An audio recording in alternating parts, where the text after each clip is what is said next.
नमस्कार दोस्तों। मैं जिस कहानी का ज़िक्र आपसे बांट रहा हूँ वो कहानी वस्तुतः द्वितीय महायुद्ध से ताल्लुक़ रखती है, सेकेंड वर्ल्ड वार। और इसका उल्लेख कहीं अपने वक्तव्य में एक बार ओशो ने भी किया था, लेकिन मैं उसको मूल रूप में ओशो के शब्दों में बयान शायद न कर पाऊँ, लेकिन मैं कहानी का जो सार है वो आपसे ज़रूर साझा करना चाहूँगा। वो कहानी दो दोस्तों की बीच में एक अंडरस्टैंडिंग, एक दोस्ती की, एक प्रेम भाव की है, और इसलिए ये बहुत सारे संदेश छोड़ जाती है। तो ये एक कहानी एक ऐसे जंगल की है जहाँ अंग्रेज़ी सेना की, ब्रिटिश सेना की एक टुकड़ी वहाँ फंस गई थी। और ये एक अंग्रेज़ अधिकारी, उसका नाम था वेस्टलैंड, उसी ने ये कहानी बाद में बयान भी अपने दोस्तों से की, और दोस्तों से धीरे धीरे वो चर्चा में आती रही। मौखिक परंपरा में बहुत दूर तक उस कहानी ने सफ़र किया, और उस कहानी का उल्लेख ओशो ने भी अपने एक प्रवचन में किया था। कहानी ये है कि टुकड़ी पर हमला होता है, ब्रिटिश सेना की एक टुकड़ी पर, जो रात को पेट्रोलिंग पर गई हुई है, शाम को या दिन में पेट्रोलिंग पर होगी, कौन सा समय उस वक्त नोट किया जाता था। और पेट्रोलिंग के दौरान जो शत्रु सेनाएं थी उन्होंने हमला बोल दिया, और जब हमला बोला तो उसमें ये हुआ कि बहुत सारी क्षतियां हुई, बहुत सारे सैनिक मारे गए, और जो बचे खुचे सैनिक थे उनको आदेश, वो भी घायल हो चुके थे, तो उनको अपने कमांडिंग अफसर से निर्देश मिला कि अब तुम वापस लौटो अपने शिविरों की ओर। अब ज़्यादा यहाँ पर रहकर अपनी जान गंवाने का कोई लाभ नहीं है, क्योंकि जब इस तरह से हम लोग गिरते गए, हमारे जवान, तो कोई भी जवान बच नहीं पाएगा, और फिर हम शत्रुओं का मुकाबला बिल्कुल नहीं कर पाएंगे। तो आदेश के अनुसार जवान धीरे धीरे लौटने लगे, और जब लौटे तो एक जवान ने इधर उधर देखा, उसका एक प्रिय मित्र, जिसे फौजी भाषा में कई बार बडी भी कह देती हैं कि बडी, उसका प्रिय मित्र वो उसको नज़र नहीं आया। और वो मित्र जिसके साथ वो हर चीज़, अपने निजी संस्मरण भी साझे कर लेता था, और बहुत सारी बातें बांट लेता था, और बहुत सारे दुख सुख उसके सामने उनका उल्लेख कर लेता था, देखा। और देखने के बाद उसको फिर शिविर से बाहर भी देखने के लिए गया कि कहीं आसपास लाशों में कहीं वो ऐसा तो नहीं है कि वो पड़ा हो घायल, और मुझे लगे कि ये तो मुश्किल हो जाएगी।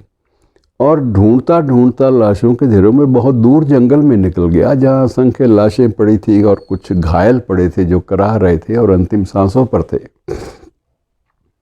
और इस मशक्क़त में उसको जब 4-5 घंटे बीत गए, और उसके बाद सारे कैंप में भी उसके लिए चिंता हो गई कि ये शख्स कहाँ चला गया। यहाँ पर जब शिविर में था तो एकदम से गायब होने का कोई मतलब नहीं है, कोई अर्थ नहीं है। और फिर उसकी तलाश शुरू हुई, लेकिन तलाश के लिए जब टुकड़ियाँ निकलीं तो देखा गया कि वही अपने कांधे पर एक व्यक्ति की लाश उठाए हुए कैंप की ओर धीरे धीरे लड़खड़ाते कदमों से पहुंच रहा है। और कैंप के भीतर पहुंचते ही उसने स्वयं भी लाश को एक तरफ रखा, और उसके बाद स्वयं भी बेसुध हो गया।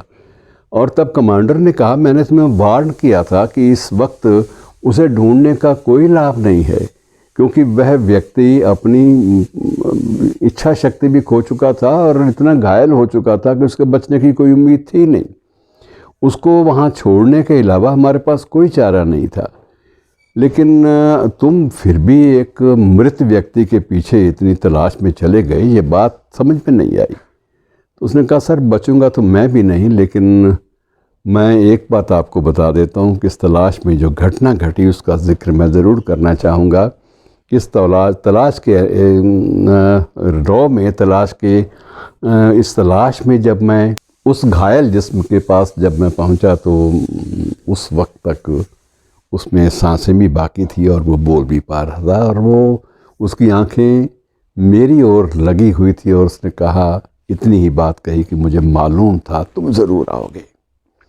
और जिस शिद्दत से उसने बात कही, मुझे लगा कि सब कुछ मैंने पा लिया, कि एक व्यक्ति इतनी आस्था के साथ अपने दोस्त को याद कर रहा है। हालांकि ये शब्द कहने के बाद ही उसने धीरे धीरे अपनी आंखें मूंद लीं और अंतिम सांस भी ले ली, लेकिन उसका अंतिम वाक्य मुझे इस बात की जस्टिफिकेशन दे गया, औचित्य दे गया कि मैंने उसकी तलाश क्यों की, और अब उसको शिविर तक लाना मेरा नैतिक फ़र्ज़ था। ये बात अलग है कि यहाँ तक उसकी लाश को ढोते ढोते मेरी भी सांस उखड़ने वाली है, और मैं समझता हूँ कि उसका ये एक बात कि मुझे मालूम था तुम ज़रूर आओगे, संबंधों की दहलीज पर इससे बड़ी उपलब्धि मेरे लिए और क्या हो सकती है। इतना कहते ही वह भी वहीं लुढ़क गया और एक लाश के रूप में परिवर्तित हो गया। लेकिन संबंधों की दहलीज जो है उसके बारे में इससे बड़ा प्रसंग शायद आपको सुनने में और आपस में बांटने में ना मिल पाए, इसलिए आपस में बांट लिया। शुक्रिया।